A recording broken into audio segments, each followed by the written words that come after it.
प्यारे बच्चों नमस्कार। आज कक्षा 9th का जो टॉपिक ले रहा हूँ वो है बहुपद के शून्यक। तो बहुपद के शून्यक में सबसे पहले मैं इसको समझाने के लिए एक उदाहरण देता हूँ, जिसमें मैंने एक समीकरण लिया है, एक बहुपद लिया है। पी एक्स बराबर है 5x की घात 3 माइनस 2x की घात 2 प्लस 3x माइनस 2। अगर हम यहाँ पर x की जगह सभी जगह x की जगह हम क्या रखते हैं, 1 रखते हैं, तो हम देखते हैं क्या होता है। अर्थात x की जगह 1 को रखने पर या प्रतिस्थापित करने पर या रखने पर, तो देखते क्या बनता है इसका। तो इसको हम जहाँ जहाँ x है वहाँ 1 रखना है। पी एक्स है तो p of 1 is equal to 5x की घात 3। 5 इंटू एक्स की जगह हमने 1 रखा है, इसकी घात कितनी होगी 3, माइनस 2x की घात 2, 2x की घात 2 प्लस 3x, 3 इंटू एक्स अर्थात 1 माइनस 2। अब देखते हैं क्या होता है इसका। तो ये आ गया आपका 5 यानी कि 1 की घात 3 1, तो 5 एकम 5 माइनस यहाँ भी 1 की घात 2 ही की होता है 2 प्लस 3 एकम 3 3 माइनस 2। तो हमारे पास क्या आता है, प्लस वाले 5 और 3 8 माइनस 2 और 2 4। तो हमारे पास इसका जो हल आता है वो आता है 4।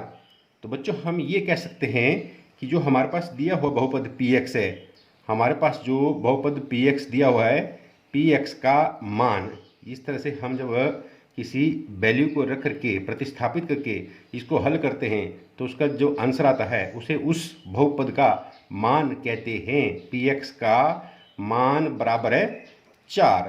इसी प्रकार से आप इसमें कोई और वैल्यू रख सकते हैं, इसी बहुपद में रख सकते हैं। मान लो आप रखते हैं एक्स की 0, पी ऑफ 0, तो ये हो जाएगा 5 इंटू 0 की घात 3 माइनस 2 इंटू 0 की घात 2 प्लस 3 इंटू 0 माइनस 2। तो ये सारा 0 हो जाएगा, ये भी 0 हो जाएगा, ये भी 0 हो जाएगा और आपके पास बचा माइनस 2। तो यहाँ पे आपके पास जो समीकरण पी एक्स था, जब आपने उसमें 0 रखा तो उसका मान कितना आ गया, माइनस 2। इस प्रकार से हमारे पास जो वैल्यू बचती है उसे हम समीकरण का मान कहते हैं। समीकरण का मान, इस चीज़ का ध्यान रखना है। अब इसमें बहुत ही महत्वपूर्ण बात मैं आपको समझाने वाला हूँ, जो हम इसका बहुपद का 0 कहते हैं।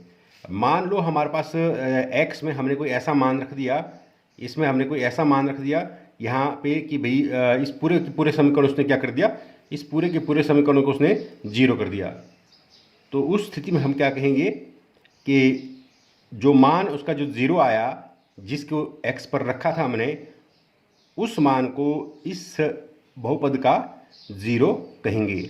और उसको निकालते कैसे हैं, जैसे हमारे पास इसी समीकरण का मैं एक उदाहरण लेता हूँ कि भाई हमारे पास है पी एक्स बराबर है ए एक्स प्लस बी। तो हमने 0 निकालना है इसका, तो हम क्या करेंगे, पी एक्स का जो बहुपद दिया हुआ है ए एक्स प्लस बी है, इसको हम किसके बराबर लेंगे, 0 के बराबर। तो अब हमने यहाँ से इसी बहुपद से x का मान निकालना है। ए एक्स बी को उधर ले जाइए, बराबर है माइनस बी, और यहाँ से x का मान कितना आ गया, x की वैल्यू कितनी आई, माइनस बी बटा ए। अब पुनः क्या करना, हमने जो x की वैल्यू माइनस बी बटा ए है ये इस बहुपद में रखनी है, इसको वहाँ पे प्रतिस्थापित करना है। ये कह सकते हैं हम x का मान बहुपद पी एक्स में रखने पर, बहुपद पी एक्स में रखने पर, तो जहाँ p की जगह x की जगह हमने क्या रखना, माइनस बी बटा ए। अब देखते क्या होता है इसका, a इंटू एक्स की जगह हमने माइनस बी बटा ए रखा और आगे कितना है, प्लस b। आप देखेंगे a से a कैंसिल हो गया क्योंकि गुणा में है, हमारे पास बचता है minus b plus b. Minus b plus b कितना होता है, 0। तो साफ जाहिर है कि जब हमने x का मान माइनस बी बटे ए इस बहुपद में रखा तो उसने पी एक्स को कितना बना दिया, 0 बना दिया। तो इसलिए हम कह सकते हैं कि x का वो मान यानी कि x बराबर है माइनस बी बटे ए, दिए गए बहुपद का शून्यक है, दिए गए बहुपद का शून्यक है।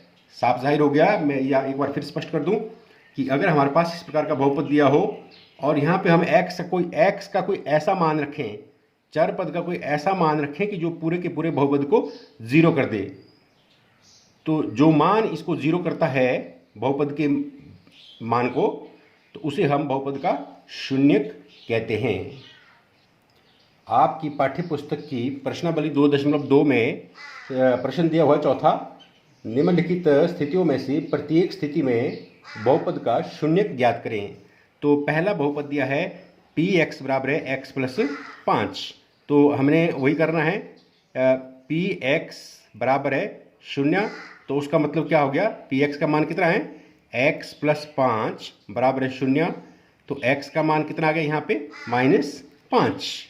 तो ये जो x का मान -5 आ गया, x का मान बहुपद में रखने पर, x का मान कहाँ पे रखना हमने, बहुपद में रखने पर।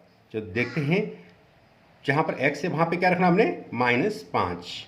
इसी बहुपद से हमने इसको ज्ञात किया हुआ है। ये बराबर है x की जगह कितना आ गया, -5, और आगे कितना दिया है, +5। -5 और +5 कितना होता है, ये 0 होता है।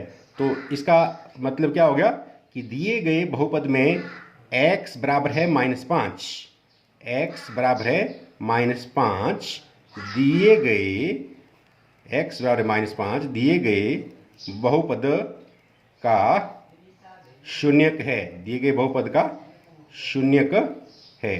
साफ जाहिर है। इसी प्रश्नावली का एक अन्य सवाल लेते हैं। px बराबर है 2x प्लस 5। अब देखते हैं हम इसमें भी बहुपद का शून्यक क्या है, वही तरीका रहेगा हमारा।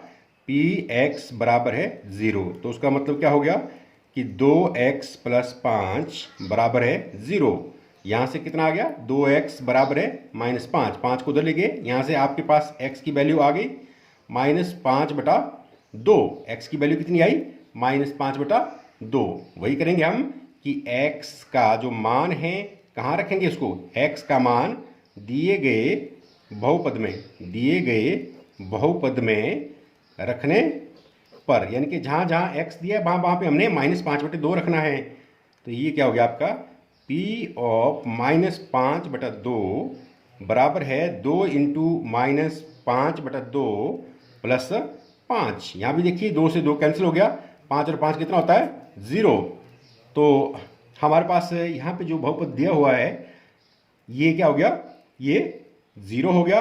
तो इसलिए हम कह सकते हैं कि x बराबर है -5/2 दिए गए बहुपद का एक शून्यक है, क्योंकि इस मान ने इस बहुपद को शून्य कर दिया है। या आप देख सकते हैं कि जब हमने इसका मान दिए गए बहुपद में रखा तो रखने पर क्या हो गया कि px का पूरा मान उसने 0 कर दिया। इसलिए x बराबर है -5/2 दिए गए बहुपद का शून्यक है। अब आप इन दोनों उदाहरणों से इसे अच्छी से समझ गए होंगे। एक और उदाहरण लेते हैं। px बराबर है 3x। हम वही तरीका यहाँ पे अपनाएंगे कि कैसे इसका शून्यक निकलेगा। px को हमने कितना कर दिया, करना है 0। तो यहाँ पे क्या हो गया, 3x बराबर है 0। तो x का मान कितना आ गया, 0। 3 वहाँ इसकी बटे में जाएगा तो 0 हो जाएगा। तो अब देखते हैं x का मान बहुपद में रखने पर, वैसे हमारे पास ये बहुपद नहीं है, ये सिर्फ एक पद है। इसको आप एक पद भी कह सकते हैं। यहाँ पे आप इसको कह सकते हैं कि x का मान एक पद में रखने पर, बहुपद की जगह आप एक पद शब्द का प्रयोग भी कर सकते हैं, क्योंकि यहाँ पे पद एक ही दिया हुआ है समीकरण में। तो px क्या क्या लिखा हमने, 0 बराबर है 3 × 0। तो जब हमने इसका मान 0 रखा, x का मान, तो ये क्या आ गया, पूरा का पूरा समीकरण 0 हुआ। इसलिए आप यहाँ पे कह सकते हैं कि x बराबर है 0, x बराबर है 0 एक पद का शून्यक है, क्योंकि इसने इस पूरे के पूरे एक पद को शून्य कर दिया है, शून्यक है, एक पद का शून्यक है। तो बच्चों मुझे लग रहा है कि आप इन 2-3 उदाहरणों की सहायता से इसे अच्छे से समझ गए हैं कि बहुपद का शून्यक किस प्रकार ज्ञात कर सकते हैं। और पहले उदाहरण में मैंने आपको बताया था कि बहुपद का मान कैसे निकालते हैं। तो प्रश्नावली 2.2 के सभी प्रश्न आप इसी तरह से हल कर सकते हैं, इसी वीडियो को देख के समझ सकते हैं। धन्यवाद।